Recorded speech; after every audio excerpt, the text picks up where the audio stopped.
자,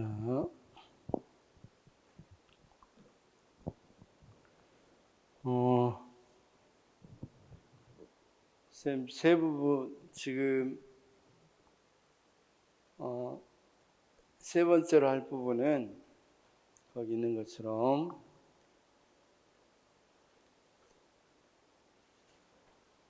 시민 참여 비정부 조직, 그죠? 그래서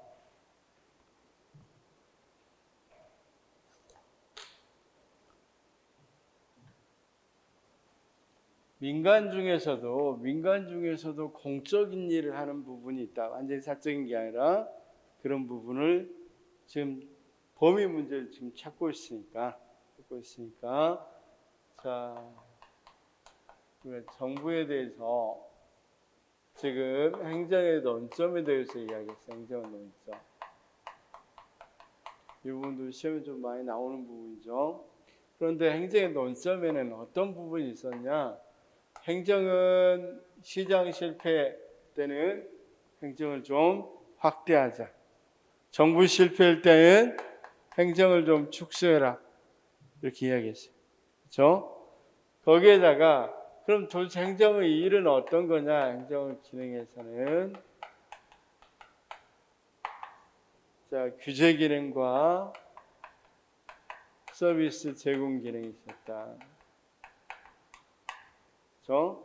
그럼 도대체 규제를 어느 정도까지 할 건지 논점이 있었고, 그다음 서비스 제공을 어떻게 할 건지, 어느 정도까지 할 건지 역시 논점이 있었죠. 그렇죠? 여기도 규제도 어떻게 할 건지, 어느 정도일지 많은 논점을 갖는다. 그래서 규제의 유형에 따라 달라지니까 규제의 유형을 찾아봤겠죠. 어떻게 할 건지가 규제 방식이죠. 여기도 당연히 규제 방식이 굉장히 중요해서 시험이 많이 나왔죠. 그걸 이런 규제가 중요하니까 우리 규제에 대한 기본법까지 나와 있죠. 법까지 제정됐단 말이에요. 그럼 서비스 제공에서도 도대체 뭐가 공공이라고 말할 수 있는 서비스냐? 그래서 재화 구분해봤죠. 그러면 재화를 구분했으니까 누가 제공할 거냐? 그렇죠? 어디까지 누가 제공까지가 공공 서비스라고 이야기할 거냐? 그렇죠? 누가 제공할 거냐? 그다음 우리가 여기까지 일단 봤죠? 여기까지 봤었고, 그다음 여기에서 하나 더 논점이 있다면 요즘은 민간도 많이 참여하죠. 쉽게 말해서 옛날엔 정부 했는데 정부의 범위가 도대체 어디냐? 옛날엔 가버먼트였는데 요즘은 가버넌스라고 해서 민간까지 참여한다는데 거기가 어디냐? 어느 지점이냐? 왜 참여하느냐? 이런 부분을 한번 이야기해 보려고 해요. 그렇죠? 거기서 이제 우리가 비영리 단체라는 말이 나오죠. 또는 비정부 조직, 일단 비정부 조직. 그래서 이번에는 비정부 조직 느낌이 딱 오죠. 이 비정부 조직은 민간 부분이 분명함에도 불구하고 공익적인 활동을 한다는 거죠. 그래서 비정부 부분이 어떤 거고, 그렇죠? 이런 부분이 어떻게 이제 활용돼야 되느냐에 대해서 이야기해 보도록 하겠습니다. 자, 그래서 비정부 조직 앞에 쭉 나와 있는데 시민 참여의 이거 쭉 있는데 의미 없습니다. 넘어가도 됩니다. 이 부분은. 자, 시험에 나오는 부분 중심으로 보겠습니다. 거기 중요한 부분 74. 쌤, NGO 또는 정부 부분 이거 할 때 그냥 하나 예만 생각하면 돼요. 여러분 잘 알고 있는 참여연대, 경실련 이런 데가 뭐다? NGO다 이렇게 생각하면 되겠죠? 또는 거기 있는 것처럼 뭐 흥사단, 한국 YMC 뭐 이런 것들이에요. 그래서 중요한 건 그런 내용들 내는 것보다는 74페이지 보면 우리나라 비영리 민간단체가 어떤 거냐? 나중에 사회적 기업하고 구분해야 됩니다. 그래서 비영리 민간단체, 비정부 조직으로서 특히 우리가 많이 활동하는 것보다 거기 있는 우리나라식으로 하면 비영리 민간단체죠. NGO라고 우리나라는 이 여기는 NGO라고 그러는데, 그럼 비영리 민간단체는 어떤 조건을 갖춰야 되냐? 이게 시험에 나올 가능성이 크죠. 다른 데는 한번 읽어보고 시험에 나올 부분 거기 74페이지에 자, 다 다음에 나와 있는 이 양가로 2번 비영리단체 지원법에 의한 비영리 민간단체. 우리나라는 NGO를 공식적으로 어떤 단체 뭐라고 부른다? 비영리 민간단체라고 부른다. 왜냐하면 법이 그렇게 규정됐으니까, 제정됐으니까. 자, 거기 조건들만 좀 받으십시오. 일단 사업의 직접 수혜자가 불특정 다수일 것. 그렇죠? 우리가 알다시피 참여연대 또는 경실련 이런 데는 수혜자가 누구예요? 경실련이 많이 참여연대가 많이 감독하거나 또는 고발 같은 것에서 여러 국민이 혜택을 보죠. 그 다음 구성원 상호 간 이익 분배를 하지 않아야 할 것. 보통은 일반 기업체는 돈 남으면 그 이익 분배하죠. 그렇죠? 근데 이익 분배해서는 안 된다는 거예요. 자, 세 번째, 상시 구성원 수가 100명 이상일 것. 그 다음 최근 1년 이상 공익활동 실적이 있을 것. 자, 이 법인이 아닌 단체일 경우에는 대표자 또는 관리인이 있을 것. 쌤, 왜 이런 조건이 있어야 될까? 비영리 단체인데 영리 아니도 하는데 뭐 그냥 해도 같이 뭐하게 이런 조건이 붙어 있을까? 왜냐하면 정부가 김영삼 정부부터 정부가 돈을 지원해줘요. 돈을 지원해주니까 어떤 데는 지원해주고 어떤 데는 지원 안 해주고 큰일 나겠죠. 그러니까 법에다가 여기는 내가 비영리 단체고 여기 중에서 지원하겠다. 그래야 명확해야 다른 데서 무슨 말 안 하겠죠.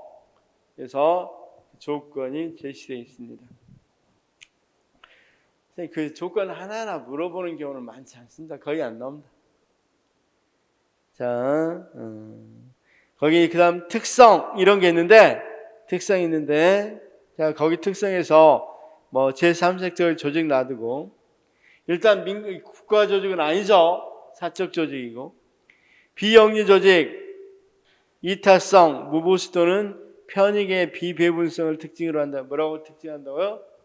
이타성, 그다음 무보수성, 자, 편익의 비배분성 이런 것들을 특징으로 한다. 이런 것들을 잘 봐두시면 되겠죠. 무슨 말인지 알겠죠?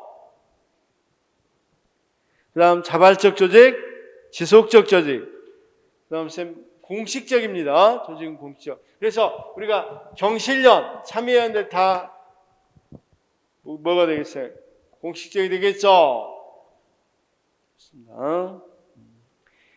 다음 쭉 넘어가도 됩니다. 시험에 잘 안 나오는 부분입니다. 그냥 읽어만 봐도 기능은 다 알겠죠? 기능은 다 알겠으니까.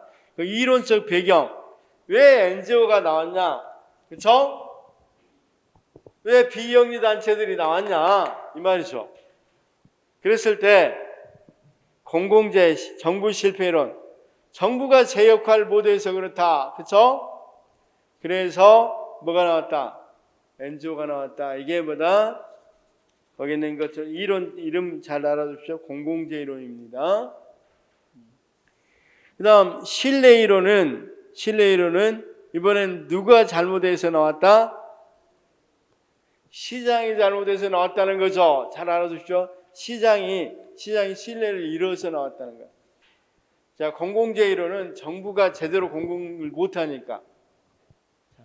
우리가 시장 실패는 우리가 항상 실패를 이야기할 때는 정부 실패, 시장 실패를 이야기할 때는 한마디로 실패는 뭐야? 실패는 다른 말로 이 말은 자원은 효율적 배분이 안 됐다는 거야. 그러면 자원이 효율적 배분이 안 됐으니까 정부 실패는 공공재가 제대로 공급이 됐다 안 됐다? 안 됐으니까 누가 와서 해줘야 된다? NGO가 나머지 부분을 더 해야 된다 이 말이고 공공실패로는. 그 다음 거기 있는 신뢰로는 시장 실패로 이미 시장 기업들이 뭘 잃었다? 신뢰를 잃어버렸다. 그러니까 시장은 워낙 자기 이익을 추구하잖아요. 그래서 누가 자기 이익 아닌 이타적인 누가 필요하다? NGO가 필요하다. 이 이론. 그래서 여기는 공공재 이론이라고 부르고 여기는 시장 신뢰 이론이라고 부릅니다. 느낌이 왔죠? 그다음 세 번째는 소비자 통제 이론. 이건 무슨 말이냐면, 자, 애들 못 믿어. 자, 여기는 정부 실패입니다. 애들 못 믿어. 그렇죠? 기업 못 믿고 정부 못 믿는단 말이야. 그러면 결국 여기는 거길 대신하고자 했다면 거기 있는 소비자 통제로는 그래서 이들이 뭐와 무엇을 통제하겠다. 여기 기업이나 그렇죠. 여기 정부를 통제하겠다. 그러기 위해서 나왔다. 통제하기 위해서. 그렇죠? 이게 소비자 통제 이론이에요. 무슨 말씀인지는 알겠죠? 다시요. 정부 실패 이론은 정부가 공급하다 보니까 비용 생각하고 공급하다 보니까 자원이 공공재가 효율적으로 배분돼 안 돼. 안 되니까 나왔다. 시장은 이미 시장 실패로 이미 기업이 뭐가 있겠다. 시장에 맡겨봤자 안 된다는 신뢰를 잃었으니까 그래서 이런 시장 실패를 이기적인 이런 시장에서 이타적인 뭐가 필요하다. NGO가 필요하다. 이게 시장 신뢰 이론. 그다음 소비자 통제는 둘 다 못 믿죠. 둘 다 못 믿으니까 내가 뭐 하기 위해서 감시 감독하기 위해서 NGO가 나왔다. 소비자 통제 이론. 무슨 느낌인지만 일단 알아두십시오. 그 다음 뭐가 있습니까? 상호 의존 이론. 상호 의존 이론은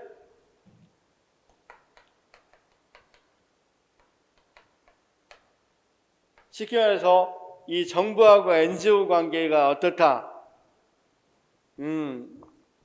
좋게 보는 관계. 대립적으로 보는 게 아니라 서로 의존적으로 보는 거죠. 그래서 상호 의존 맞죠?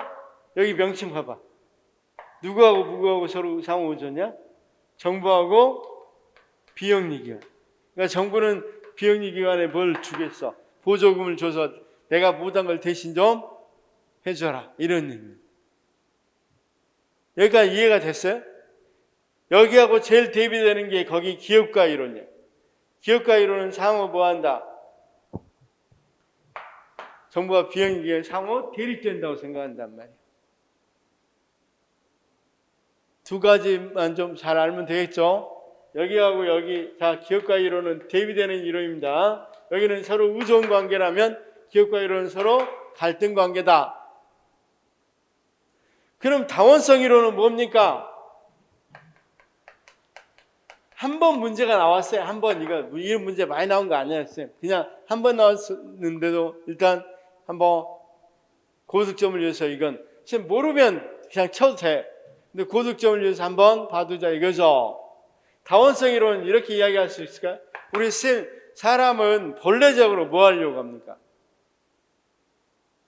본래적으로 혼자 하려고 해? 아니면 다른 사람과 같이 하려고 해? 같이 하려고 그러죠. 그러다 보니까 NGO가 나왔다. 그렇죠? 그래서 정부만 있는 게 아니라 여러 가지 뭐가 있어. 사람 모이려고 하다 보니까 여러 가지 사회단체들이 모이게 되고 여기서 다양한 서비스들이 제공된다. 이런 말이에요. 이런 말. 자, 잠시. 그 다음, 여기 모형만 조금만 보시면, 뒤에 조금 문제만 같이 이거 이해하기 위해서 한 번만 봅시다.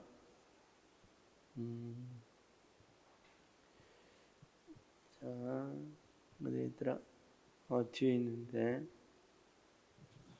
이 이론 뒤에 있나요? 쌤 78페이지 봐봐. 78페이지.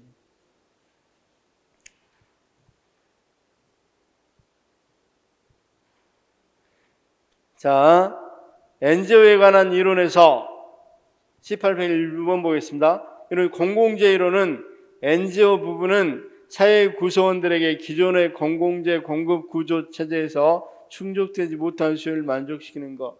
시장 실패, 정부 실패라고 그랬죠. 두 번째, 엔지오에 관한 이론에서 소비자 통제 이론은 시장력에서 기업들의 어려움에 의해서 제공되지 못하는 재화 서비스 제공을 위해서, 이건 시장 실패 이론이 아니라 신뢰 실패 또는 계약 실패 이론이라고 그러죠. 자, 거기 신뢰 실패 이론을 계약 실패라고도 한다고 그랬잖아. 그렇죠? 한 장 앞으로 가서 봐봐.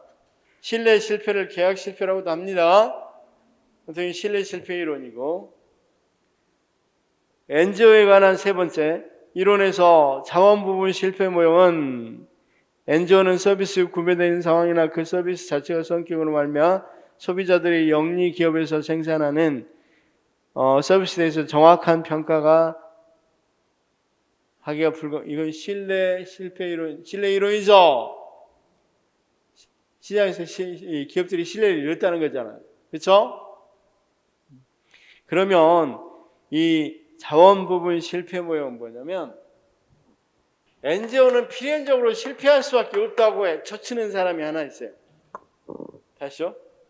엔지오 그거 경실련이든 참여든 필연적으로 실패할 수밖에 없다. 인사다인데, 그렇죠? 살라몬이라는 사람이 주장했는데, 선생님 그 모형은 왜 등장했냐 모형이 아니라 이 엔지오는 꼭 실패할 수밖에 없다는 모형으로 77페이지 4. 엔지오에 실패 모형이 있었죠. 살라몬, 그쵸? 이게 자원 부분 실패 모형이에요. 자원 부분 실패 모형. 이 사람 이야기를 좀 들어보면,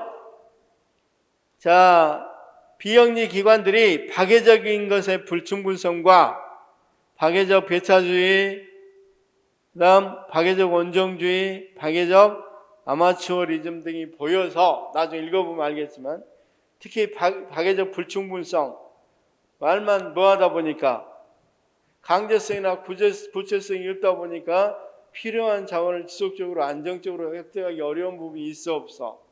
있겠죠. 그래서 필연적으로 엔지오는 실패할 수밖에 없다고 하는 모형이에요. 쉽게 해서 살라몬이 엔지오에 쳐치는 모형이다, 이렇게 생각하면 되겠죠. 그래서 그것도 아니고, 그 다음 문제 한번 보겠습니다. 엔지오에 관한 이론에서 다원화 이론은 정부가 엔지오에 대해서 보조금을 보조금 지급 상호 의존 이론이죠. 엔지오에 관한 이론에서 다원화 이론, 이건 틀렸다고 그럴까? 엔지오에 관한 이론에서 계약 실패 이론은 이 시민이 국가 권력을 감시하고, 국가 권력을 감시하고 통제, 소비자 통제 이론이죠. 자, 그 다음 마지막 엔지오에 관한 이론에서 기업가 이론은 정부와 엔지오 부분이 이질적으로 이들 간의 관계는 경쟁과 여기는 뭐였는데? 의존인데 경쟁과 갈등 등 맞죠? 자, 쌤 여기 봐. 만약에 이거 지금 이야기한 걸 잘 모르겠다, 그러면 제가 보니까 제가 한 8년 정도 것까지 다 뒤져서 이렇게 지금 만들어 놨거든요. 그럼 8년 동안 안 나왔다는 소리잖아. 한 문제 나왔다는 소리잖아. 모르면 그냥 몰라도 되는데, 우리가 고득점을 위해서 한 번 정도만, 지금 정도는 알아두시면 좋겠어.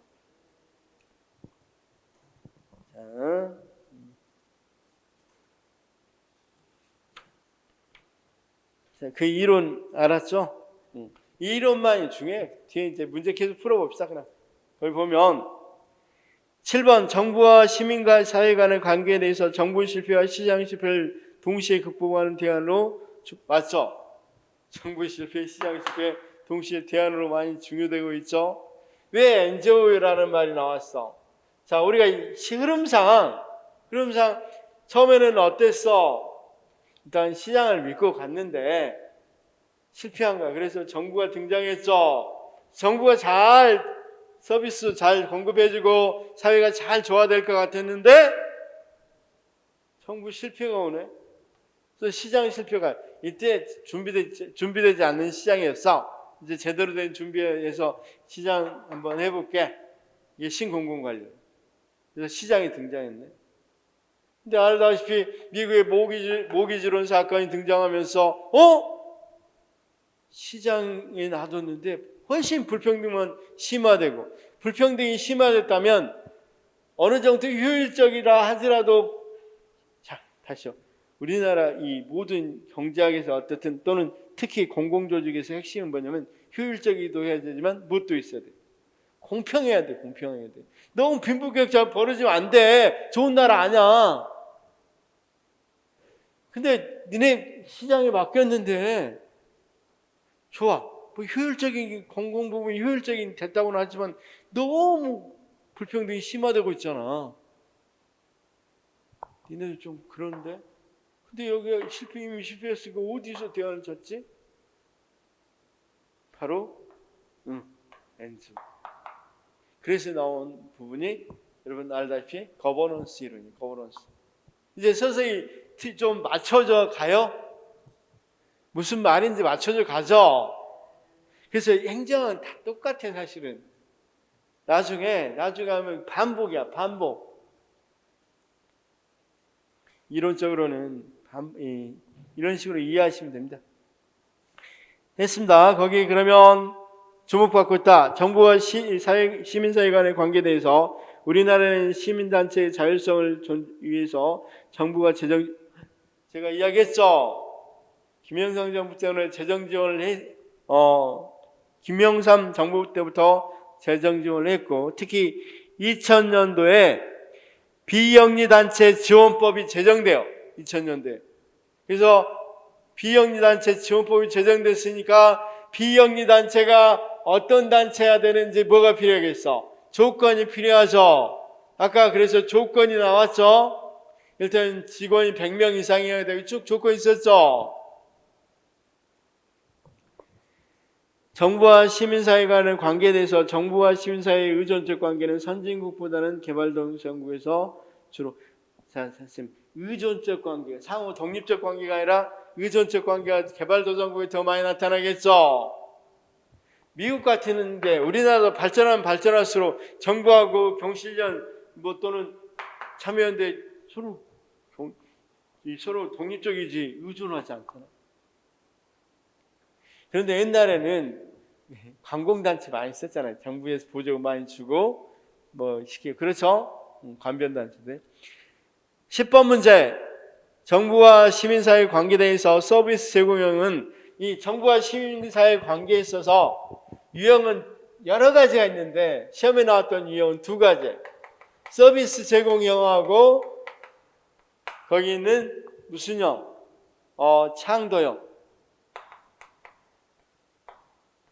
분류할 때 정부와 시민과의 관계 분류할 때 두 가지가 많이 사용됩니다.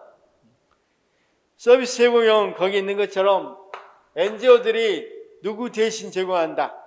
정부 대신 서비스 제공한다. 창도형은 뭐냐면 창도형은 권익을 주장하는 형, 권익 주장형이라고 그래요. 권익 주장형.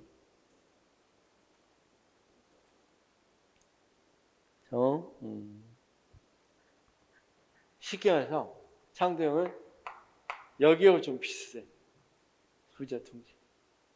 그래서 국가나 기업에 대해서 뭐하고 국가나 기업의 이 행위들을 통제하고 공공이익을 추구하는 활동을 하는 걸 창도형이라고 해요.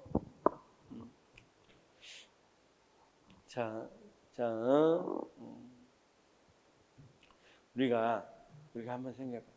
경실련 같은 경우는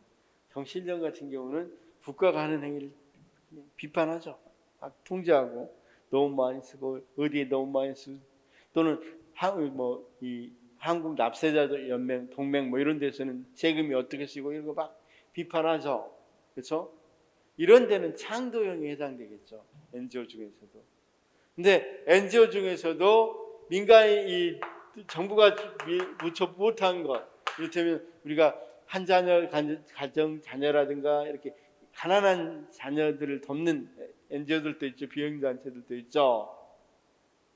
우리가 그런 거 있잖아요. 무슨 쪽인지 쪽방촌 같은 데 가서 이렇게 해주는 이런 NGO들도 있거든요. 그러면 그런 것들은 서비스 제공이라고 이야기할 수 있겠죠. 그렇죠? 무상급식, 무료급식 같은 거 해주는 거. 노인들 무료 이런 것들 해주는 건 그러니까 물론 민간인 자율로 해주는 경우도 있지만 비영리단체에서 해주는 경우도 있죠. 이런 걸 서비스 제공형이라고 합니다. 이해는 됐어요? 쌤 중요합니까? 그러면 별로 중요하지 않습니다. 넘어가 됩니다. 자, 그러면 이 부분 방금 이야기한 이 절은 시험 볼 때는 그냥 무시하고 넘어가도 큰 문제는 없습니다. 흐름만 알고 있습니다. 흐름만 알고 있습니다. 만약에 보려면 그냥 이론만 쭉 한번 보고 넘어가면 돼요. 이론에서 포인트 잡아줬죠. 포인트. 원래 사람들이 모이는 게 당연하다. 본래적인 거다. 그래서 정부뿐만 아니라 여러 사람들이 모이다 보니까 여러 가지 서비스를 제공해 줄 수 있겠죠. 우리 스님들 동호회 같은 게 봐봐. 동호회 많이 만들어주고 그러면 국민들 서비스 제공 많이 받아 안 받아? 우리가 유튜브만 보더라도 많이 받잖아. 그렇죠? 안 받나 봐. 그래서 NGO들이 또는 동호회형 NGO들은 많이 우리 도움을 줄 수 있죠. 자, 정부 신뢰와 사회자본. 자, 자본 이야기를 한번 해보겠습니다. 사회자본이란 게 뭘까 도대체? 우리는 자본에는 어떤 자본이 있을까? 경제자본이 있네. 그쵸? 그 다음 무슨 자본이 있겠어요? 문화자본도 있네. 그 다음 인간자본도 있네.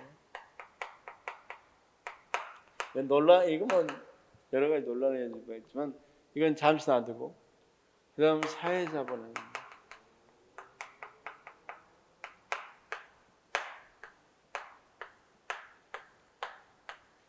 여기서 무엇에 대해서 이야기한다고? 사회자본. 사회자본. 자, 사회자본이라는 게 도대체 뭘까?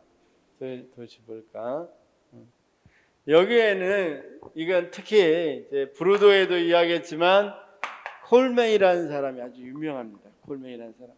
그 사람 이야기를 조금 이야기하면서 사회자본만 확 알면 다른 걸 다 알 수가 있으니까 제가 하나 이야기 한번 해볼 거니까 한번 들어보십시오. 간단하게. 1960년대 알다시피 미국에서 가장 크게 사회적으로 문제가 있었던 게 뭐였어요? 흑인 폭동이 일어납니다. 흑인 폭동이 일어나니까 왜 흑인 폭동이 일어나요? 흑백인 간에 흑인과 백인 간에 빈부격차가 너무 커. 그래서 여기가 제1차고 제2차는 혹시 LA 폭동 들어봤습니까? 1980년도에 일어났던 LA 폭동 2차 일어납니다. 근데 미국이 이때 엄청난 충격을 받습니다. 왜냐하면 미국이 그렇게 자랑했거든요. 미국은 고대 로마다. 로마하고 똑같다. 로마도 이질적으로 돼 있죠. 그렇죠? 다수인들. 로마도 어때요? 굉장히 실용적인 거 강조하죠. 미국도 프레그마티즘 실용적인 강조하고 로마다.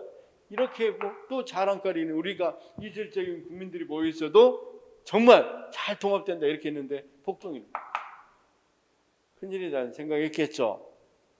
조사를 했어. 조사를 해서 콜맨에게 조사를 맡겼는데 콜맨이 처음 조사할 때는 학교 간 차이 때문에라고 생각했어. 흑인들 학교는 굉장히 열하고 교도 좋았고 백인들 학교는 완전히 비버리 이제 아이들에서 보다시피 완전히 좋은 학교고, 그러면 학교 간 차이로 성적 차이가 나고, 성적 차이로 좋은 성적 받으면 좋은 월급 받는데 직장에 들어가니까 빈부격차가 일어날 것이다 라고 생각을 했어. 학교의 시설처럼. 그래서 자, 사회과학으로 두 번째 큰 연구, 6만 명에 해당되는 학생들을 대상으로 연구를 한단 말이에요. 근데 결론이 너무 초라해요. 학교 간 차이는 2%도 영향을 안 미친다는 거야. 결국 영향을 미치는 건 가정 배경이라는 거야. 가정 배경에서 특히 경제 자본.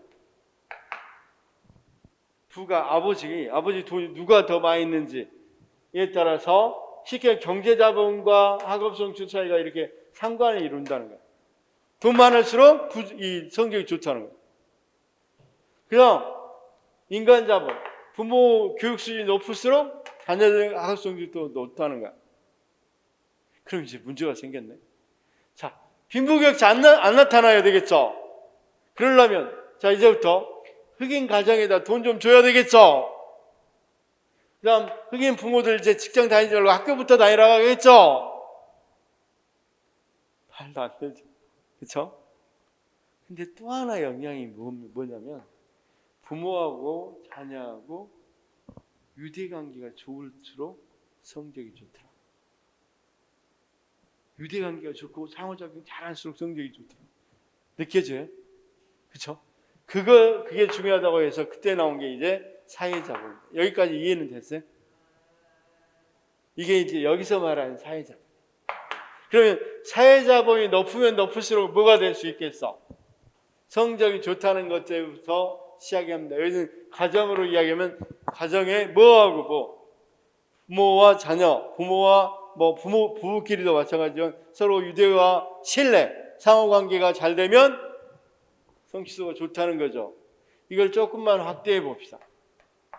그러면 지역에서도 지역사회가 상호 신뢰와 뭐가 있으면 상호작용과 신뢰, 유대, 네트워크가 잘 돼 있으면 이건 사회자본 마치 공공재와 같은 역할을 해서 조금 이따 설명하겠지만 그러면 굉장히 사회가 더 발달할 수 있을까 없을까? 발달할 수 있겠죠. 자, 우리 한번 생각해봅시다. 거래 비용이라고 그랬습니다. 제가 오늘 아침에도 문제를 풀어봤는데 A가 물건을 팔려고 하고 B가 물건을 사려고 할 때 B를 믿을 수 있어요, 없어요? 요즘 당근마켓 B를 믿을 수 있어요, 없어요? 한 번도 안 쓴 거래요. 한 번 안 썼는데 10번 썼는데 어떡하라. 그래서 우리는 누군가를 써서 조사를 하게 되죠. 그럼 이런 것들은 괜히 필요 없이 나가는 거래 비용이라는 게 생기게 되죠. 그럼 자원이 효율적으로 배분돼야 되는데 또 다른 비용이 들어가는 거죠. 이게 5만 원짜리면 5만 원짜리끼리 이렇게 돼야 되는데 이런 비용이 들다 보니까 이게 5만 원 정상 가격에는 훨씬 더 높은 가격에 팔릴 수밖에 없겠죠. 효율적 배분이 아니잖아. 거래 비용이 있는데 자, 여기 봅시다. 사회자본이 돼 있어. 그래서 어떻게 돼 있다? 서로 간에 서로 상호작용하고 신뢰 있고, 그렇죠? 네트워크가 있으면 거래 비용이 크게 줄어들 가능성이 있어 없어? 서로 믿고 사는 사회가 됐어. 거래 비용이 안 들면 훨씬 경제적으로도 또는 자원도 합리적으로 배분될 수 있겠어 없겠어? 그래서 요즘 사회자본 하는 거야. 그러면 결국은 이걸 조금 더 확대해 보면 이제 여기 이제 대전시도 이거 사회자본 노래까지 불러요. 대전시 그 홈페이지 가보면. 자, 쌤 뭡니까? 시청, 그 다음 어디, 주민들, 어디, 여러분 다 서로 네트워크가 되고 신뢰관계를 형성하면 시정도 잘 될 거고, 그 다음 아까 이야기했듯이 거리부용 들어가서 운영이 굉장히 효율적인 자원 배분도 될 거고.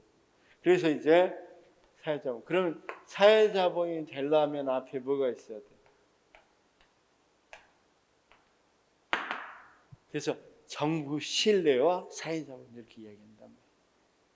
이제 신뢰란 말이 이해가 됐어요. 근데 우리나라 신뢰가 어때요? 정부에 대한 신뢰가 높은 편이에요, 낮은 편이에요?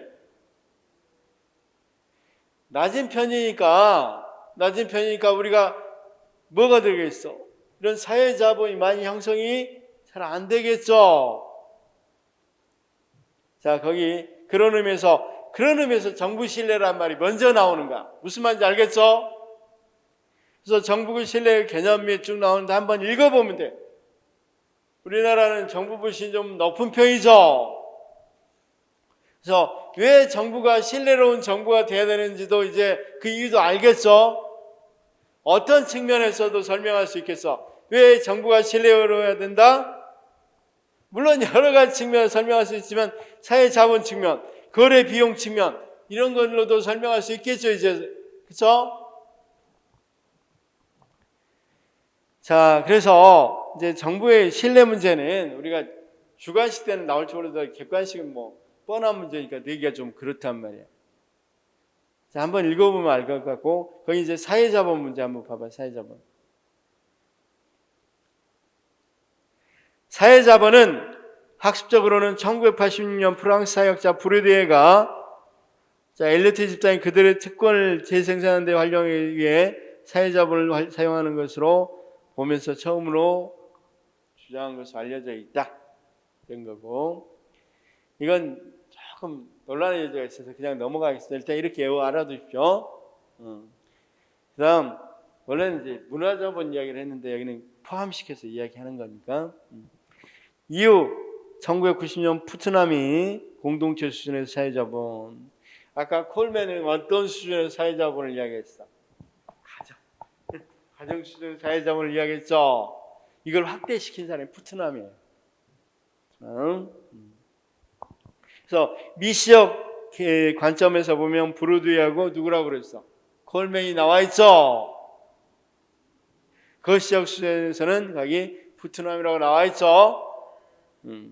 푸트남과 호쿠야마. 일본계 미국입니다. 호쿠야마. 책 이름도 신뢰라는 책을 쓴 사람이었어요. 그래서 이제 교육학 같은 경우에서는 우리가 이 사회자본을 쓸 때 콜맨이 유명한 거고, 행정학을 쓸 때는 이제 푸트남이 유명한 거죠. 자, 거기 그럼 구성 요소도 금방 알겠죠. 사회적 네트워크가 잘 돼 있어야 되겠죠. 그다음 두 번째가 호혜적 규범, 서로 간에 이익을 나눌 수 있어야 되겠죠. 누구 하나 이상한 게 아니라 준거 있으면 기브 앤 테이크가 잘 되는 거, 이런 규범들이 마련돼야 되겠죠. 그 다음 사회적 신뢰, 그쵸? 이 세 가지가 굉장히 중요하다는 거예요. 그쵸? 자, 그런데 이제 이 유형에서 사회자본도 좀 안 좋은 사회자본이 있고 괜찮은 사회자본이 있냐면, 결속적 사회자본은 솔직히 조금 부정적인 의미예요. 자기끼리만 묵히려고 하는 거.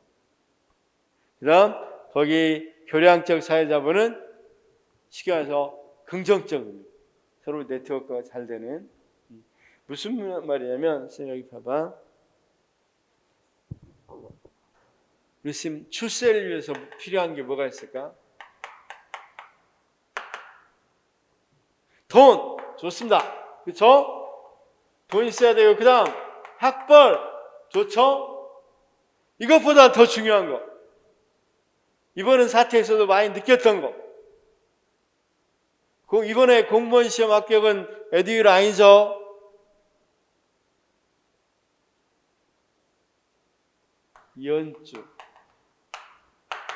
이연줄이 사회자본 아니에요?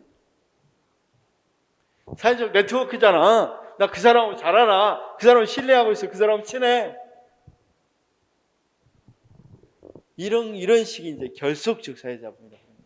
이연줄로 이야기되는 것은 결속적 사회자본.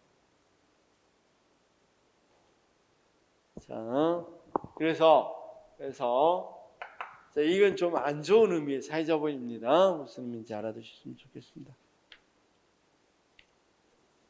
자, 그다음 사회자본의 특성. 사회자본까지만 할 건데 특성 보시면 거기 사회자본 한번 이건 좀 중요해서 읽어보겠습니다. 시험 문제 두 번 정도 나왔었습니다.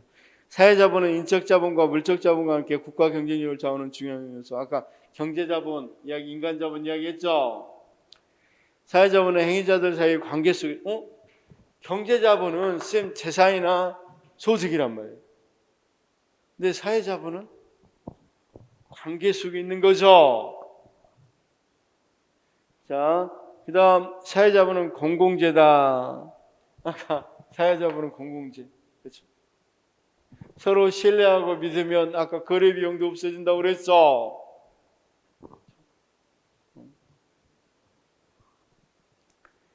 자, 사회자본은 소유 주체가 지속해서 유지하는, 그렇죠. 우리가 신뢰관계는 지속해서 유지하려는 노력이 필요하고, 사회자본을 매개로 한 사회적 교환관계는 동등한 가치를 지닌 등감으로 교환이 아니라, 무슨 말이냐면 경제자본은 내가 준 만큼 그 가치만큼 받는 거죠. 서로 교환하는 거죠.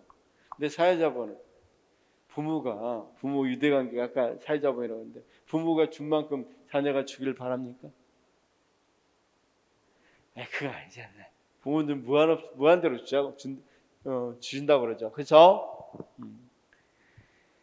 자, 사회자본은 사람들에게서 됨으로 더욱더 증가한다. 사용되면 사용될수록 더욱더 증가하죠. 사용되면 사용대로 더욱더 증가 안 하는 게 경제자본이나 인간자본이죠. 자, 물적 자본의 교환은 시간상으로부터 동시에 발생하지만 사회자본 교환은 동시에 존재 안 하는 것뿐이 알겠죠? 자, 부모님하고 네트워크 생각해봐. 우리가 부모님 모실 때하고 부모님 줄 때하고 다 다르잖아요. 자, 자발적 참여를 통해서 상향적 속성이 있다.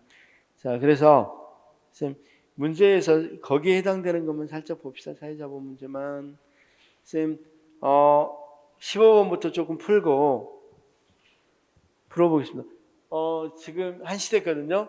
한 10분만 더 하고 2시 10분부터 시작해요. 식사 시간 확보해 주면 되죠.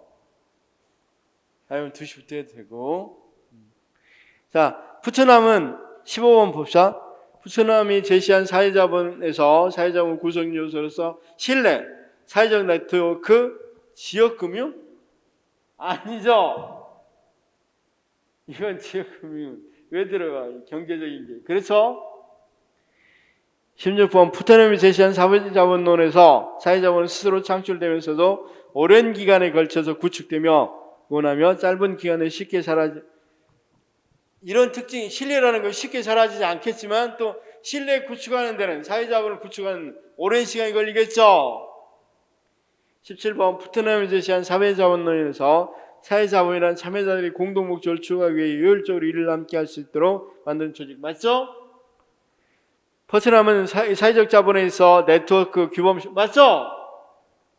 사회자본이 형성되는 경우 거래 비용 감소 긍정적 이거 맞죠? 사회적 자본은 조정과 맞죠? 20세계은행은 개발도상국 개발사업의 사회적 자본 개념을 활용하고 있다. 실제로 이런 것들은 틀린 질문 거의 없습니다. 후쿠야마는 한국 사회에서 만연한 불신은 사회적 비효율성의 효인. 그렇죠? 아까 후쿠야마 이야기했죠?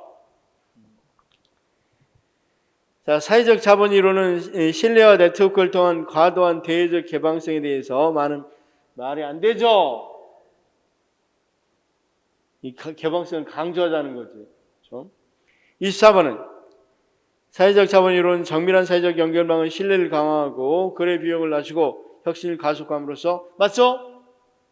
사회자본 이론은 푸트남 등은 이탈리아에서 사회자본이 지방정부 제도적 성과 차이를 잘 설명한다고. 그러니까 이탈리아는 북부 쪽하고 남부 쪽이 다르나 봐요. 그렇죠? 저희 지방정부가. 근데 보니까 뭐 차이더라? 사회자본 차이더라. 이렇게 이야기하는 거죠. 26번 사회자본 이론에서 사회자본은 참여자들의 협력하도록 함으로써 공유한 목적을 보다 효과적으로 성취해 만드는 신뢰, 교육, 네트워크 같은 사회적 특징으로 정의된다. 맞고 사회적 자본은 신뢰를 통해 거래 비용을 감소 막고, 사회적 자본은 단기간에 정부 주도 국민운동 등 단기간에 형성되지 않는다 그랬죠. 신뢰라는 건. 사회적 자본은 개념적으로 추상적이게 객관적으로 계량하기 쉽지 않다. 왜냐하면 지금 부모 유대관계, 신뢰 유대관계 얼마나 돼요? 돈 얼마 있어요? 500원 있어요. 이건 알 수 있겠죠. 근데 유대관계 얼마예요? 얼마나 있어요? 그럼 뭐 360 얼마 있어요? 이렇게 말할 수 없겠죠. 그러니까 그 말입니다. 자, 그다음 사회적 자본은 개인, 집단, 지역 공동, 국가 등이 상이한 수준에서 저희들 맞죠? 아까 개인에서 주로 정의한 것이 골맨, 집단이나 공동체 수준, 지역 공동체나 국가 수준은 푸트남, 그렇죠? 사회적 자본은 사회 구성원들이 공동 문제를 해결하는 데 적극적으로 참여하는 사회적 조건 맞고, 사회적 자본은 공동 이익을 위한 상호 조정과 협력 촉진 맞고, 사회적 자본은 공동체에 대한 무조건적, 아까 무조건적 봉사라고 했어요? 호혜적 규범이라고 그랬어요? 기브앤테크라고 그랬죠? 사회적 자본은 신뢰가 사회 전체 혹은 사회적 특성 부분에 넓어져 있는 데 생기는 능력을 의미하기도 한다. 맞고, 사회적 자본은 사회 내 신뢰 강화를 통해 거래 비용 감소 맞고, 사회적 자본은 경제 자본에 비해서 형성 과정이 불명확하고 불투명하고 맞죠? 돈을 어떻게 버는지 명확한데 우리 신뢰는 어떻게 쌓였는지 명확한 건 아니죠. 자, 사회적 자본, 사회적 규범 또는 효과적인 사회적 제재력을 제공한다. 그러니까 우리가 신뢰가 있으면 우리가 이것도 봐요. 청소년들도 사회적 신뢰가 높은 곳에서는 범죄 같은 거 저지르기가 좀 어렵겠죠. 그 다음 사회적 자본은 동조성을 요구하며 개인의 행동이나 사적 이거 틀렸죠. 이 부분 고치려고 그래. 이 부분 틀리고 밑에는 맞았죠. 사적 선택을 적극적으로 촉진하겠어? 아니면 공동체적 선택하겠어? 공동체적 선택하겠죠. 마지막 39번 맞습니다. 사회적 자본 집단 결속력으로는 아까 이야기했었죠. 연출로 그 집단 결속적 그러니까 결속적 사회적 자본은 부정적이라고 그랬어. 쌤 이해는 다 했어요. 이해는 잘 됐다고 생각되면 됐습니다. 자,